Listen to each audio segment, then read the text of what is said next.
Hi y'all, Merry Vlogmas. Today is day 10 in the Stitchmas box. Let's see, this is a tiny little package, but they say good things come in small packages, so we'll see. Oh, Boudreaux wants to see what it is. You want to see, Bubba?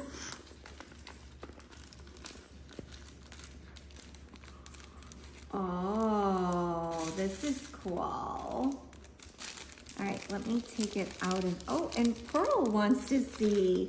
Do you want to see, Pearl? No, you can't eat my presents. You can't eat my presents. Oh, now they're all coming. Oh, good grief. I have 6 dogs here today, and they're all coming over. All right, this is so cute. So look at how cute these earrings are. Adorable. And this little bar down here, it says Yarnologist. Oh, isn't that so cute? Yarnologist. So it's an earring. Oop, let me fix those. An earring and a necklace, and this little bar here says Yarnologist. It is so cute there. Very cool. All right, what's going on at the Danforth Ranch today? Well, today we are making fudge. Fudge is one of Claudia's specialties. She usually makes it every year. I have made fudge in the past and have not been nearly as successful as Claudia is. It's my mom's favorite recipe because she says it never fails. So we're gonna make fudge and I'll let you know how it goes. So follow along and learn a never fail fudge recipe with me. So I'm on an apron again, another apron day because it's another baking day.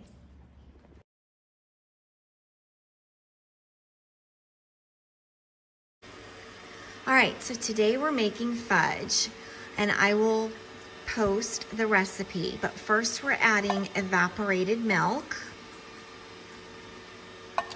Then we're adding a stick of butter. It calls for 1/2 cup of butter.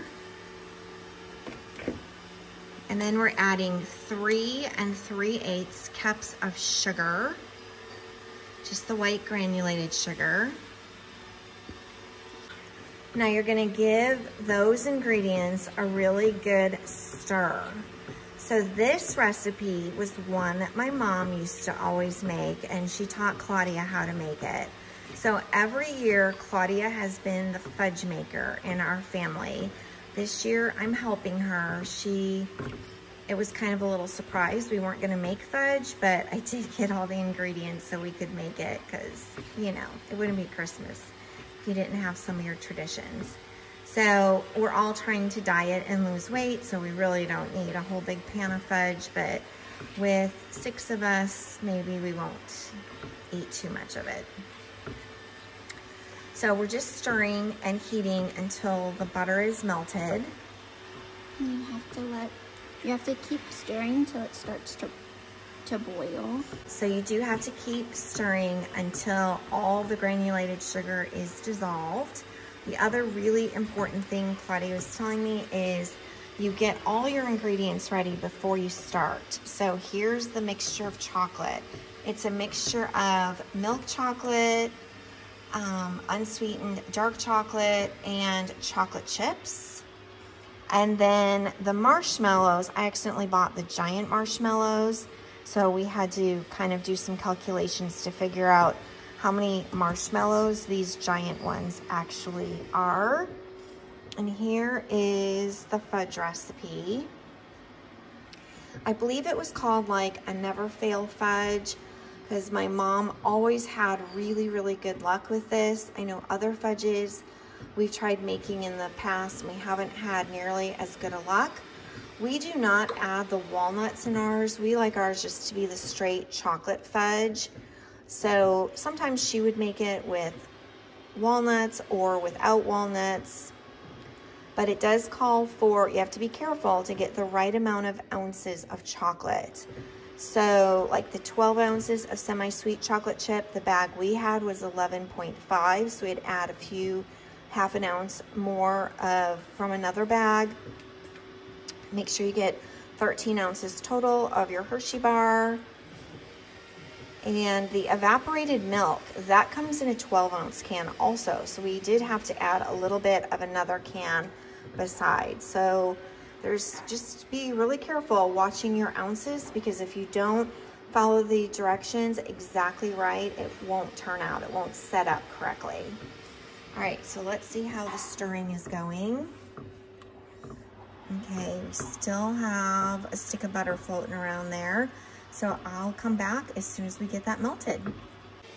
So now the butter is completely melted, but you're not done. Keep stirring, because you have to stir until it starts boiling. And then you're gonna cover it, put the lid on and cover it, and you have to let it boil for 5 minutes. This is really, really important that you keep stirring. Otherwise your fudge turns out really grainy. So you just have to sit here and stir and stir and stir and stir until it reaches the boiling mark. And then you get to cover and take a 5-minute break. This is how we get the pan ready. It's a 9x13 pan, and we put parchment paper in it so that it's easy to get our fudge out of the pan. When you start putting the fudge in, the parchment paper will sink down and form to the sides of the pan a little bit better.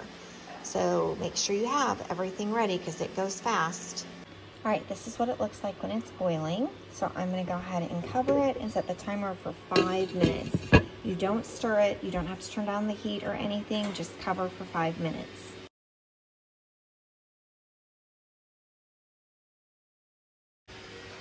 Oh.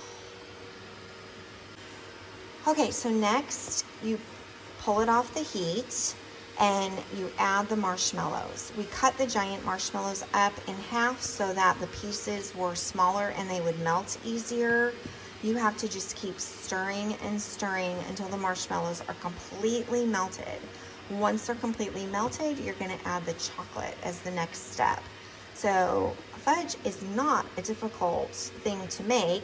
You just have to make sure you follow the recipe exactly, and you have to do a lot of stirring so that it's not grainy and it sets up correctly. One thing that Claudia does sometimes is she adds a little peppermint extract flavoring if you like the chocolate peppermint flavor, and then she sprinkles like broken up mints on top just to have a little chocolate mint flavor. That's her favorite way. The rest of the family really enjoys the plain chocolate, no nuts, nothing, just plain chocolate fudge. So that's the recipe we're gonna follow this year. All right, next we're going to add all the chocolate in. So we finally got the marshmallows melted. It took a lot of stirring and a lot of patience, which Claudia and I were discussing that I'm lacking in. Whoa, this is a little bit to stir now. Wow, the chocolate melts pretty quickly, huh? Mm-hmm. So we did break the chocolate up. The unsweetened chocolate that comes like in a bar, we broke that up into little pieces. The Hershey milk chocolate, we broke up into little pieces as well, so that your chocolate will melt the fastest that it will melt. Does that make sense?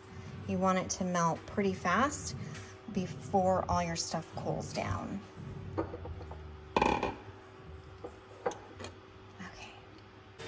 When you're stirring in your chocolate, it's kind of hard to feel when those chocolate pieces are completely melted. So you really have to go by color. And I did buy milk chocolate chips this time, not the semi-sweet. So it might get medium brown instead of a really dark brown. But you kind of have to go by the brown consistency of the color. There's no more brown streaks. It's a solid, even, all over brown. And then next you're gonna add 1 tablespoon of vanilla. This is the very last step, adding in the vanilla. Give it a good stir, and then we're gonna pour it in the pan. So here we are scraping the rest of the fudge into the pan.